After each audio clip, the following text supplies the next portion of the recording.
Good morning বন্ধুরা, আজকে আমরা রাম ঠাকুরের আশ্রমে যাচ্ছি সবাই মিলে। তো বাসের জন্য দাঁড়িয়েছিলাম, একটাও বাস আসছে না, ওই জন্য আমরা অবশেষে ট্যাক্সিতে উঠে গেছি।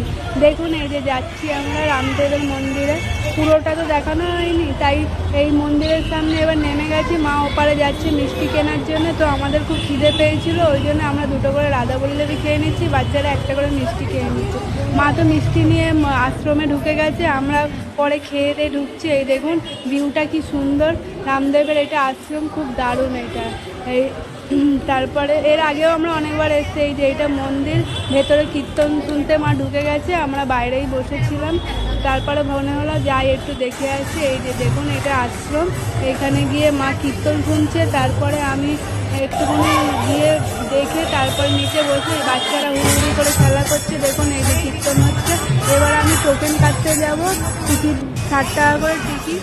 তারপরে টোকেন কেটে ওখানে লাইন দিয়ে খাওয়ার জন্য ওখানে 60 টাকা করে টিকিট কাটতে হয় এক একজনের। এই যে লাইনে দাঁড়িয়ে পড়েছি টোকেনের।